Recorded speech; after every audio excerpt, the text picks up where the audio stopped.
Hello दोस्तों। तो चलिए आज हम लोग 25 और 26 जून की जो द हिंदू और इंडियन एक्सप्रेस की न्यूज़ है उनको शॉर्ट क्रिस्प और कंसाइज तरीके से करते हैं। सबसे पहले टुडेस स्टोरी में ये है कि जो गाज़ियाबाद की पुलिस है, गाज़ियाबाद की पुलिस ने जो एसएचओ रखे हैं, चारों के चारों एसएचओ मेल डोमिनेंट को ख़त्म करने के लिए रखे गए हैं। और फीमेल, चारों फीमेल हैं। तो ये बहुत बड़ी बात है, पहली बार ऐसा हुआ है। तो ऋतु त्यागी, प्रीति गर्ग, रविता चौधरी और प्रीति सिंह, अगर आप यूपीपीएससी की परीक्षा दे रहे हैं तो ये चार नाम आप याद रखना। कहाँ की पुलिस ने? गाज़ियाबाद के पुलिस कमिश्नर अजय कुमार ने बताया कि वो अपने जो पुलिस स्टेशन हैं मेल डोमिनेंट को तोड़ना चाहते हैं और जो सर्टेन इंस्टीट्यूशनल बायसेस हैं उनको ख़त्म करना चाहते हैं। तो ये न्यूज़ महिला सशक्तिकरण के लिहाज से बहुत ज़रूरी है। चलिए हम लोग अगली न्यूज़ देखते हैं। Rahul to be leader of opposition in Lok Sabha, Congress ने बोला है ऐसा। तो ठीक है, इनका नाम आप पीसीएस परीक्षा के लिए याद रखना। जनवरी 2022 में फिलीपींस ने भारत से ब्रह्मोस सुपरसोनिक मिसाइल खरीदी थी। तो ये साइंस टेक की न्यूज़ है। साइंस टेक के अंतर्गत इसको देखते हैं। क्रूज और बैलिस्टिक मिसाइल दो टाइप की मिसाइल होती हैं। क्रूज और बैलिस्टिक में क्या अंतर होता है? क्योंकि जो अपनी ब्रह्मोस है वो सुपरसोनिक क्रूज मिसाइल के अंतर्गत आती है। क्रूज मिसाइल का सबसे खासियत बात है कि ये स्वचालित होती है, ये निर्देशित होती है। इसको निर्देश दे दीजिए, फिर इसके बाद ये अपना काम खुद कर देगी। ये कम ऊंचाई पर उड़ान भरती है, यानी पृथ्वी के वायुमंडल के अंतर्गत रहकर ही ये अपनी उड़ान और अपनी पूरी अवधि पूरी करती है। ऐसे जाएगी, फिर इसके बाद एक इसकी निश्चित दिशा हो जाएगी और उसी निश्चित दिशा के अंतर्गत यात्रा करते हुए पृथ्वी के बहुत करीब ये उड़ती है। इसीलिए इसमें एनर्जी ज़्यादा लगती है। क्यों? पृथ्वी का जो गुरुत्वाकर्षण बल होता है वो इस पर अपना प्रभाव पैदा करता है, इसीलिए इसके लिए एनर्जी अधिक लगती है। इसका एक विशिष्ट उड़ान पथ होता है जो आप डायरेक्ट कर देंगे, निर्देशित कर देंगे, उसी विशिष्ट उड़ान पथ के अंतर्गत ये उड़ेगी। इसको डिटेक्ट करना थोड़ा सा कठिन रहता है। टॉम हॉक, ब्रह्मोस, और ये कम दूरी की मिसाइल होती है, कम ऊंचाई पर भी उड़ती है और कम दूरी पर भी जाती है क्योंकि अधिक एनर्जी की ज़रूरत रहती है। बैलिस्टिक मिसाइल कैसी होती है? इसके शुरुआती चरण में ही रॉकेट से इसको संचालित कर दिया जाता है, शुरुआती चरण में कर दिया जाता है। इसके बाद ये अपने पथ के आधार पर, परवलयिक पथ इसका होता है, उसके आधार पर ये पूरी यात्रा संपन्न करती है। निश्चित दिशा नहीं होती, इसकी कोई दिशा निर्धारित नहीं होती कि इस दिशा से होके जाएगी। इसका जो उड़ान पथ होता है वो परवलयिक प्रकार का होता है, पैराबोला टाइप का होता है, और ये वायुमंडल से बाहर चली जाती है। पहले इसको एनर्जी देके वायुमंडल से बाहर छोड़ दिया जाता है और फिर पुनः ये धरती पर आके पुनः प्रवेश करती है, यानी पुनः धरती के अंदर प्रवेश करती है, एंट्री लेती है। उसके बाद अपने निर्धारित जगह पे वार करती है। पारंपरिक वॉर हेड या परमाणु ले जाने में ये सक्षम होती है। इसकी उच्च गति होती है और लंबी दूरी की यात्रा ये करती है। भारत में इसका एग्जाम्पल प्रलय मिसाइल है। फिर इसके बाद UP cabinet clears ordinance against paper leaks, UP to life term और 1 करोड़ का फाइन। तो 1 करोड़ का फाइन और उम्र कैद की सज़ा इसमें निर्धारित की गई है यूपी की कैबिनेट की तरफ से। न्यूज इन जनरल में कौन कौन सी न्यूज हैं? Nadda leader of house in Rajya Sabha, और वो वर्तमान में यूनियन हेल्थ मिनिस्टर भी हैं और बीजेपी के नेशनल प्रेसिडेंट भी हैं। तो बीजेपी के national president JP Nadda ji को जो राज्यसभा है, राज्यसभा का लीडर ऑफ द हाउस बनाया गया है और यूनियन हेल्थ मिनिस्टर बनाया है।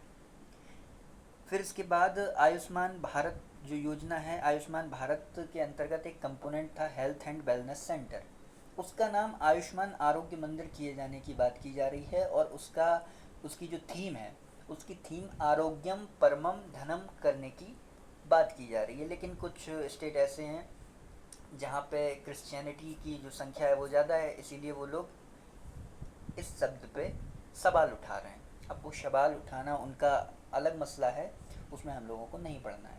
फिर इसके बाद श्रीनगर को वर्ल्ड क्राफ्ट सिटी बना दिया गया है।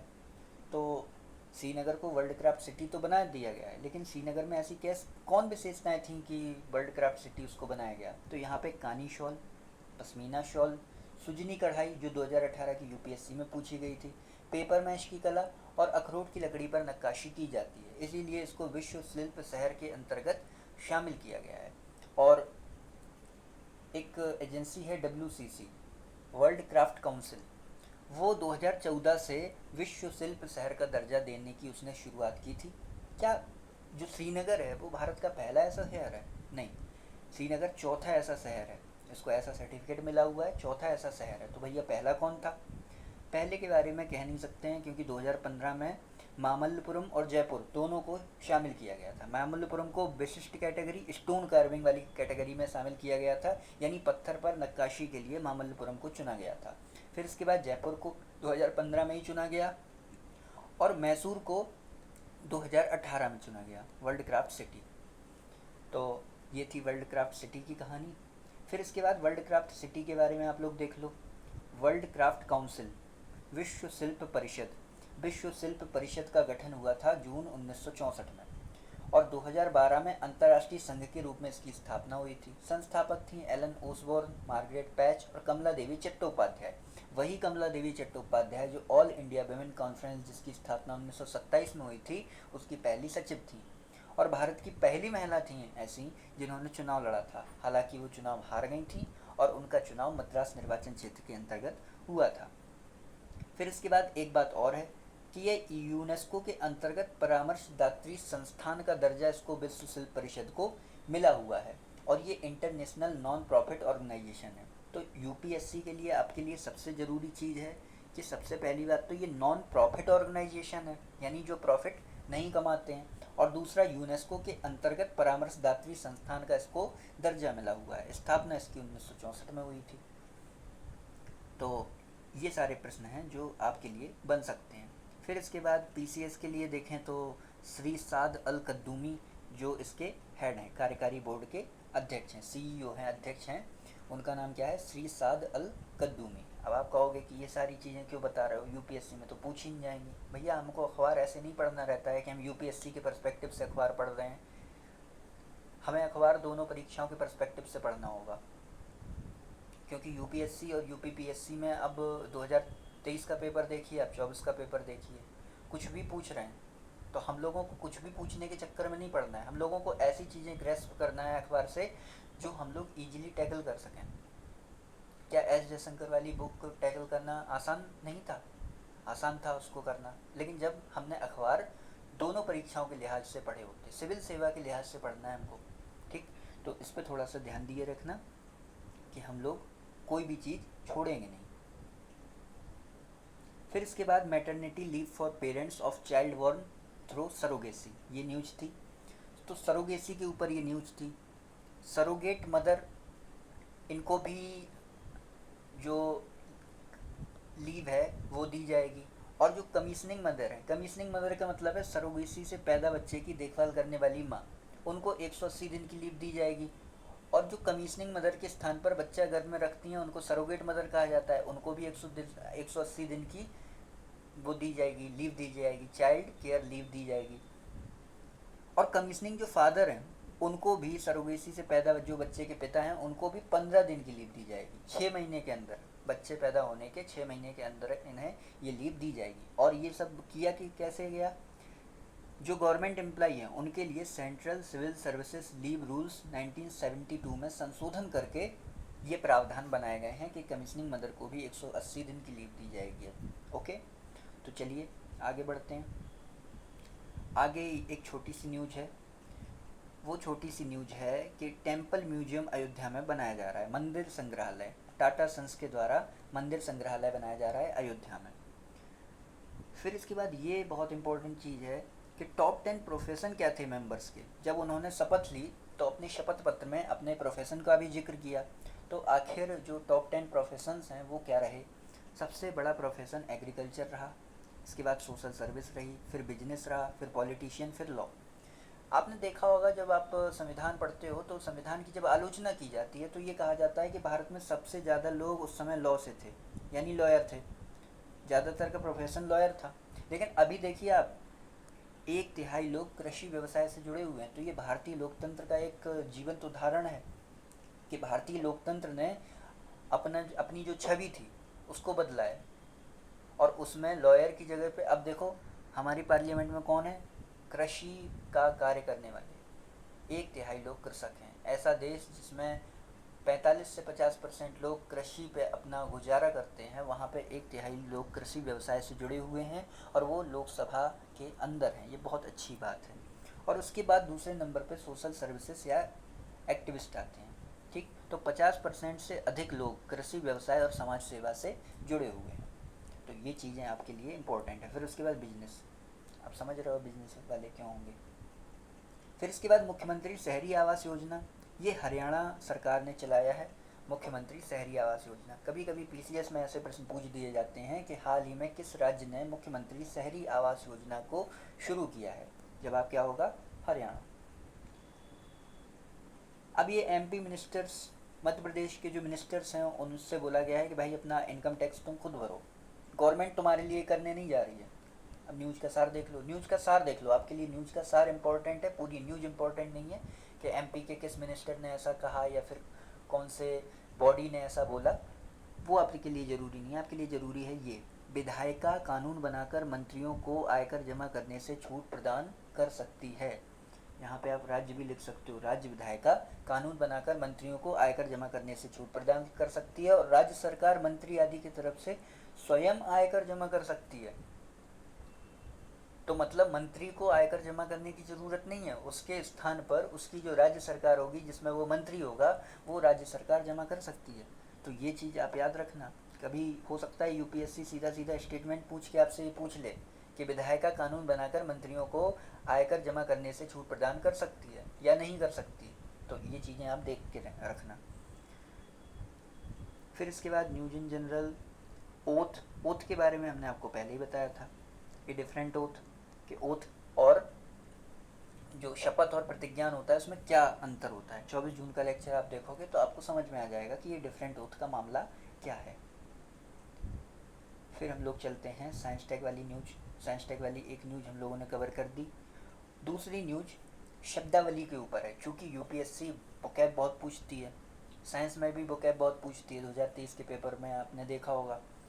तो बेबाकाईजुमैब ये क्या है, ये कैंसर के उपचार में प्रयुक्त होने वाली एक दवा है जिसकी नोड मिल गई है, ईएमए नोड दे दी है बायोकॉन फर्म को कि आप बना सकते हो हमारे यूरोप के लिए ये दवा। तो कौन बना रहा है, कैसे बना रहा है, उसके बारे में आपको इतना वो नहीं देना है। बस ये है कि बेबाकाईजुमैब कैंसर के उपचार में प्रयुक्त दवा है और बायोकॉन इसको बना रहा है।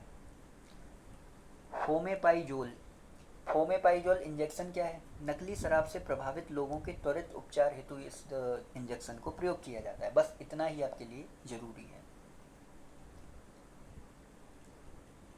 अब हम लोग देखते हैं दो न्यूज और हैं साइंस टेक की। डब्ल्यू ने बोला है कि लगभग 50% इंडियंस हैं लेस एक्टिव हैं। रिकमेंडेड जो एक्टिवेशन होना चाहिए उससे 50% इंडियंस लेस एक्टिव हैं। तो ऐसा उन्होंने लैंसेट जर्नल में बोला है। तो लैंसेट जर्नल एक, ये डब्ल्यू ने पब्लिश्ड बाई डब्ल्यू। और डब्ल्यू क्या है, डब्ल्यू 1948 में बना था। यूएन की जो 17 स्पेशलाइज्ड एजेंसी हैं उनमें से एक है डब्ल्यू। वर्तमान में इसके 194 कंट्रीज हैं और स्वयं का इसका संविधान है। यानी इसमें कहा गया है, इसकी पहली लाइन में कहा गया है, जब इसका आप हु वी आर देखोगे तो उसमें लिखा हुआ है कि जो भी यूएन के सदस्य हैं वो डब्ल्यू का संविधान अपनाकर डब्ल्यू के सदस्य बन सकते हैं। यानी यूएनओ का या यूनाइटेड नेशन का कोई भी देश इसका सदस्य बन सकता है। अब international day against drug abuse and illicit trafficking 26 जून को ये दिन मनाया गया। Say yes to life, no to drugs. तो आपको ट्रैफिकिंग शब्द से रिलेटेड कुछ चीज़ें हमारे संविधान में भी मिलती हैं। शोषण के विरुद्ध अंतर्गत जो अधिकार मिले हुए हैं शोषण के विरुद्ध, उसके अंतर्गत मिलती है। तो आर्टिकल 23 और आर्टिकल 24 में कौन सा ऐसा है जो ट्रैफिकिंग के बारे में बात करता है, तो वो है आर्टिकल 23। जबकि 24 कारखानों में, जो कारखाने होते हैं वहाँ पर बच्चों को लगाने से संबंधित है, यानी उनको रोकने से संबंधित है। चाइना का चैंग 6 क्या है, चंद्रमा के दक्षिणी ध्रुव से सैंपल लाने वाला दुनिया का पहला एयरक्राफ्ट। पीसीएस वाले ऐसी बहुत न्यूज़ पूछते हैं। चांग 6 हाल ही में चंद्रमा के दक्षिणी ध्रुव से सैंपल लाने वाला दुनिया का पहला एयरक्राफ्ट बना। चांग 6 कौन सा देश बना ऐसा, चीन। तो ये एटकन बेसिन पे उतरा था जो चंद्रमा का दक्षिणी ध्रुव है और चंद्रमा के दक्षिणी ध्रुव से यह चांग 6 कुछ सैंपल लेकर आया है। चलिए ये न्यूज़ आपकी साइंस टेक की न्यूज हो गई। अब इन्वायरमेंट की न्यूज देख लेते हैं।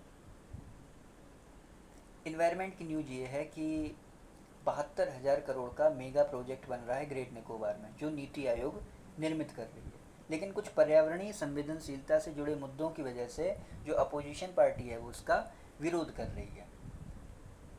अब इसमें विरोध के कारण क्या क्या हैं? कारण ये हैं कि भाई वहाँ पे 600 के लगभग आइलैंड हैं, वहाँ पे जाइंट लेदरबैक टर्टल पाया जाता है, Nicobar megapode, great Nicobar crack, crab eating जो मकैक होता है वो पाया जाता है, निकोबार ट्री श्रू पाया जाता है, पंडन फॉरेस्ट है वहाँ पे, और दो जनजातियाँ महत्वपूर्ण हैं, शोम्पेन और निकोबारीज, वो लोग पाए जाते हैं वहाँ पे। तो वहाँ की जो संवेदनशीलता है, पर्यावरणीय संवेदनशीलता है, वो बहुत महत्वपूर्ण है। इस वजह से वहाँ पे विरोध किया जा रहा है। अपोजिशन विरोध क्यों कर रही है? अपोजिशन का विरोध करने का कारण एक तो पर्यावरणिक है कि भैया 10 लाख से ज़्यादा वृक्ष काट दिए जाएंगे, वहाँ की जो जनजाति है वो बहुत संवेदनशील है, जो जनजाति है वहाँ की वो बहुत ज़्यादा संवेदनशील जनजाति है, वहाँ का जो पर्यावरण है वो बहुत ज़्यादा संवेदनशील है। आप गैलीथिया वे, यहाँ पे गैलीथिया वे लिखा होगा, जो गैलीथिया वे है, जो one of the world largest nesting site है जाइंट लेदरबैक टर्टल के लिए, उसको आप ख़त्म कर दोगे। फिर इसके बाद जो ये जो वहाँ की जनजातियाँ हैं या वहाँ के जो क्या बोलते हैं उसको, वहाँ के जो फ्लोरा और फौना है वो बहुत ज़्यादा महत्वपूर्ण है हमारे पर्यावरण के लिए, तो इस कारण से इसका विरोध किया जा रहा है। मेंस के लिए इम्पोर्टेंट है, प्रीलिम्स के लिए उतना इम्पोर्टेंट नहीं है। फिर इसके बाद बंगाल बोला है कि भाई हमें तीस्ता टॉप में ज़रूर शामिल किया जाए। अब ऐसा विवाद क्यों आ रहा है? क्योंकि फरक्का संधि की जो अवधि है वो ख़त्म होने वाली है। फरक्का संधि भारत और बांग्लादेश के बीच में की गई थी, 30 वर्ष का ये समझौता था, 1996 में किया गया था और 2026 में इसकी सीमा ख़त्म हो रही है। यह संधि गंगा नदी के जल बंटवारे को लेकर की गई थी। इसके पहले फरक्का बैराज बना था 1975 में गंगा नदी का जल डाइवर्ट करने को, ठीक, भारत ने किया था ऐसा। तो तीस्ता नदी के ऊपर जो ममता बनर्जी जी हैं, बंगाल की मुख्यमंत्री साहिबा, उनका ये कहना है कि अगर तीस्ता के ऊपर कोई भी समझौता होता है तो बंगाल को उसमें शामिल करो। अब तीस्ता नदी है क्या? ये सिक्किम के चुनथांग से होकर गुजरती है, सबसे पहले सिक्किम में आती है, फिर पश्चिम बंगाल से निकलती है, फिर बांग्लादेश में जाती है। तो ये इसका क्रम है निकलने का। और ये जमुना की सहायक नदी है, जमुना की ट्रिब्यूटरी है। पहले ये पद्मा में मिलती थी, लेकिन इसके बारे में सबसे बड़ी बात यह है कि ये अपने मार्ग बदलने के लिए कुख्यात थी और मार्ग बदला इसने, और अब वर्तमान में ये जमुना में मिलती है। और जमुना क्या है? जमुना ब्रह्मपुत्र नदी को ही बांग्लादेश में जमुना कहते हैं, ठीक। तो ये हो गई बात अपनी तीस्ता नदी को लेकर। फिर इसके बाद कुछ हाइड्रो इलेक्ट्रिक जो प्लांट हैं वो बनाए जा रहे हैं जम्मू कश्मीर में, तो उनके नियंत्रण के लिए या उनकी देख रेख के लिए कुछ लोग आ रहे हैं उनका चेकअप करने के लिए कि भाई ये सही बन रहे हैं, कहीं ऐसा तो नहीं है इससे जो 1960 का ट्रीटी हुआ था, इंडस ट्रीटी हुआ था, इंडस वाटर ट्रीटी, क्या उसका उल्लंघन तो नहीं हो रहा है कहीं पे इसमें?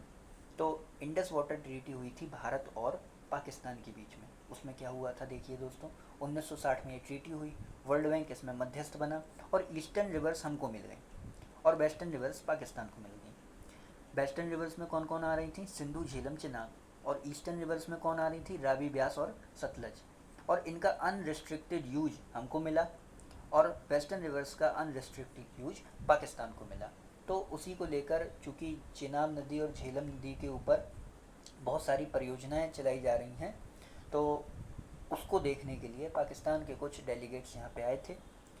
उन्होंने कहाँ कहाँ का विश्लेषण किया। पकल डुल जल विद्युत परियोजना, ये चिनाब नदी की एक सहायक नदी है, मरुसूदर नदी, उस पर बनाई गई है। और लोअर कलनई जल विद्युत परियोजना कलनई नदी पर है, जो भी चिनाब की सहायक नदी है। तो दोनों की दोनों जो जल विद्युत परियोजनाएं हैं वो कहाँ पे हैं? जम्मू कश्मीर में हैं।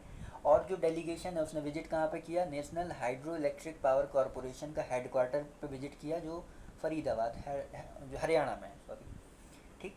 तो ये सारी चीज़ें थीं पकल डुल जल विद्युत परियोजना और लोअर कलनई जल विद्युत परियोजना से संबंधित। फिर इसके बाद हम लोग विचार करते हैं, टुडेस स्टोरी हम लोगों ने देख लिया, अब हम लोग इकोनॉमी वाले सेक्टर में आते हैं। इकोनॉमी वाले सेक्टर में ये सिंपल सी न्यूज़ है, कैग का लेखा संग्रहालय खुला गया है शिमला। तो कैग का लेखा संग्रहालय शिमला हिमाचल प्रदेश में चैडविक हाउस के अंतर्गत खोला गया है और जीसी मुर्मू जी जो कैग हैं भारत में, उन्होंने इसका उद्घाटन किया। चैडविक हाउस क्यों इम्पोर्टेंट है? कैबिनेट मिशन जब भारत आया था तो कैबिनेट मिशन के संदर्भ में गांधी जी जब कैबिनेट मिशन के अंतर्गत शामिल होने गए थे, कैबिनेट मिशन में शामिल होने नहीं गए थे, कैबिनेट मिशन में के साथ चर्चा करने के लिए जब गांधी जी गए थे शिमला, तो चैडविक हाउस में ही रुके थे 1946 में। और 1950 में एंटी ऑडिट सॉरी 1950 में Indian audit and account service का जो ट्रेनिंग स्कूल था वो भी कहाँ पे बनाया गया था? चैडविक हाउस में बनाया गया था। ये देखिए आप लोग, Chadwick house navigating audit heritage. फिर इसके बाद इकोनॉमी की एक न्यूज ये है कि government offers 10 new critical minerals block fresh incentives. तो ये क्रिटिकल मिनरल्स हैं क्या आखिर? तो क्रिटिकल मिनरल्स के बारे में देख लीजिए। महत्वपूर्ण खनिज जिनकी प्राप्ति दुर्लभ हो, जिनका प्रतिस्थापी मिलना कठिन हो, जिनका सीमित उत्पादन होता हो, जिनका आर्थिक विकास और राष्ट्रीय सुरक्षा हेतु जो अपेक्षित हो, जिनकी ज़रूरत हो हमें राष्ट्रीय सुरक्षा के लिए। उच्च प्रौद्योगिकी और पुनर्प्रयोज्य ऊर्जा तकनीकों में इनका प्रयोग होता हो। उच्च प्रौद्योगिकी मतलब जो हाई लेवल के जो टेक इंडस्ट्रीज होती हैं उनमें, और रीन्यूएबल एनर्जी टेक्नोलॉजीज़ में इनका यूज होता हो, और वैश्विक आपूर्ति श्रृंखला में ये सुभेद्य स्थिति में हो। यानी वैश्विक आपूर्ति श्रृंखला में कोई भी परिवर्तन होने पर इनकी जो आपूर्ति है वो प्रभावित होती हो, ऐसे जो खनिज होते हैं उनको क्रिटिकल मिनरल्स या महत्वपूर्ण खनिज कहते हैं। हो सकता है यूपीएससी आपसे पूछ ले क्रिटिकल खनिज या महत्वपूर्ण खनिज क्या होते हैं, एक राष्ट्र की सुरक्षा के लिए इनका क्या महत्व है, मीन्स में पूछा जा सकता है। परिभाषाओं के संदर्भ में आपको ये याद रखना है।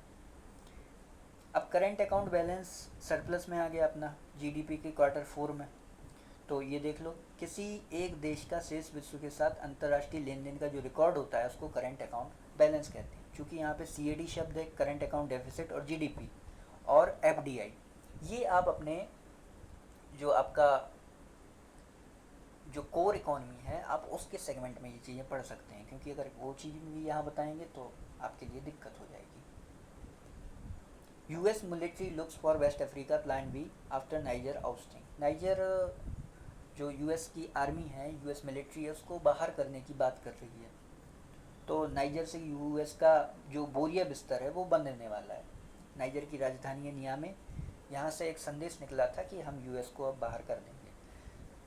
तो बोत्सवाना की राजधानी में जो टॉप यूएस जनरल की ट्रिप हुई, बोत्सवाना की राजधानी गैबोर्न में उन्होंने वार्ता की, तो उन्होंने बताया कि अब यूएस की नज़र कहाँ पे है? यूएस की नज़र बेनिन, घाना और आइवरी कोस्ट जैसे देशों पर है, ताकि वेस्ट अफ्रीका में जो यूएस है उसका प्रभाव बना रहे। तो वेस्टर्न अफ्रीका को ऐसे नहीं छोड़ना चाहता है अमेरिका। जहाँ पर एक बार अपने पंख जमाता है वहाँ से हटने की कोशिश यूएस नहीं करता है। तो बेनिन की राजधानी है पोर्टो नोवो, घाना की अक्रा और आइवरी कोस्ट की यामोसोक्रो। तो चलो हम लोग आईआर और आईएस की न्यूज़ पे आ गए हैं। गनमैन अटैक साउथ रसिया सिटीज़ किल 20 इंक्लूडिंग कॉप्स। हमको ये ज़रूरी नहीं है, हमको ज़रूरी है ये दागिस्तान। ये जो दागिस्तान वो रसिया में, हाल ही में चर्चा में रहा दागिस्तान कहाँ पर स्थित है? रसिया। फिर इसके बाद एक इंडिया के हाई कमिश्नर थे, Indian high commissioner Sanjay Kumar Verma. वो ओटावा कनाडा में है। वहाँ पे एनिवर्सरी एक मनाई गई, वहाँ पे कनिष्का बॉम्बिंग की एनिवर्सरी मनाई गई 39वीं। अब तो ये कनिष्का क्या है? कनिष्का एक फ़्लाइट थी जो मॉन्ट्रियल से न्यू दिल्ली के लिए उड़ी थी 1985 में, और उसमें एक्सप्लोड हो गया था, विस्फोट हो गया था, कर दिया गया था। तो कनिष्का फ़्लाइट 182 ये एक फ़्लाइट थी, ठीक। तो कनिष्का का संबंध किससे? फ़्लाइट से। बैटिंग प्रोब वही चीज़ें, यहाँ पे गैम्बलिंग कमीशन बनाई गई है और यहाँ पे बैटिंग प्रोब चल रही है, यूके में चल रही है। Fire fighters at the site of blaze. Hwaseong कहाँ पे? ये साउथ कोरिया में एक जगह पे जहाँ पे आग लग गई थी। अब फिर इसके बाद देखिए जून में मोदी जी ने रूस की यात्रा की। इतना ही आपके लिए इम्पोर्टेंट है, जून में मोदी जी ने रूस की यात्रा की, ठीक। फिर इसके बाद केन्या में क्या हो रहा है? केओस इन केन्या ओवर टैक्स बिल को लेकर केन्या में झगड़े चल रहे हैं। जो प्रोटेस्टर थे उन्होंने पार्लियामेंट को ही जला दिया। तो केन्या में आर्थिक दिक्कतें हैं और केन्या की राजधानी है नैरोबी। तो केन्या में आर्थिक दिक्कतें चल रही हैं क्योंकि यूपीएससी का इस समय जो फोकस है वो अफ्रीका के ऊपर हो गया है।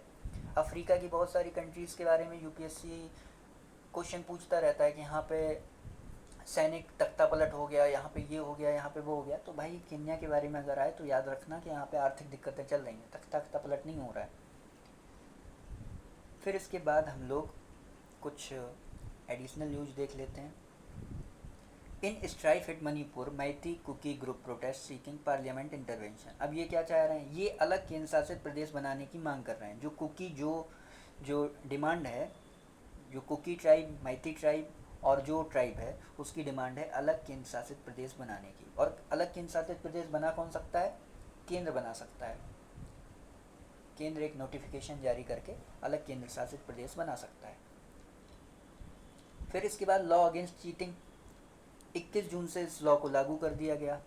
अब इस लॉ में है क्या भाई, इस लॉ में हर चीज़ को परिभाषित करने की बात की गई है। सर्विस प्रोवाइडर, कौन सर्विस प्रोवाइडर है एग्ज़ाम का, उसको परिभाषित किया गया है। इसके सेक्शन 2K में पब्लिक एग्जामिनेशन को भी परिभाषित किया गया है और 5 पब्लिक एग्जामिनेशन अथॉरिटीज़ की बात की गई है। कुल मिला के जो जितने भी एग्ज़ाम भारत में होते हैं ना, उन सारों की बात की गई है। लेकिन जो पब्लिक एग्जामिनेशन अथॉरिटीज़ हैं वो सिर्फ 5 पब्लिक एग्जामिनेशन अथॉरिटीज़ के बारे में बात करता है। यूपीएससी, आईबीपीएस, एसएससी, एनटीए और आरआरबी। आरआरबी मतलब रेलवे का जो बोर्ड होता है जो परीक्षा करवाता है, उसकी बात की गई है। तो आप इन 5 पब्लिक एग्जामिनेशन अथॉरिटीज़ के बारे में याद रखोगे। लेकिन आपको ये याद रखना है कि भारत का कोई भी एग्ज़ाम, सेंटर कराए चाहे राज्य कराए, वो सारे एग्ज़ाम इस एक्ट के अंतर्गत आते हैं। फिर इसके बाद अनफेयर का अर्थ बताया गया है इसके सेक्शन 3 में, और 15 कृत्य बताए गए हैं अनफेयर के अंतर्गत कि कोई भी एग्ज़ाम हो रहा है उसको अनफेयर कब माना जाएगा। जैसे चीटिंग हो रही है एग्ज़ाम के अंतर्गत, या फिर पेपर लीक हो रहा है। आप बहुत अच्छी गहराई से समझ सकते हो क्योंकि आप अभ्यर्थी हो, और अभ्यर्थी अनफेयर का मतलब बहुत अच्छे से समझ सकता है कि अनफेयर में कौन कौन से तरीके हो सकते हैं। तो ये चीज़ें थी। और सेंटर कोऑर्डिनेटर की नियुक्ति की जाएगी। कोई भी एग्ज़ाम होगा उसके लिए सेंटर कोऑर्डिनेटर की नियुक्ति की जाएगी। तो ये सारी चीज़ें हो गई। फिर इसके बाद power markets in India, their working advantage and the road ahead. तो पावर मार्केट के बारे में बात की गई है। Power market is a future market, भविष्य का मार्केट है ये। और भारत को उसमें क्या एडवांटेज हैं और क्या आगे की राह है, इसके बारे में बात की गई है।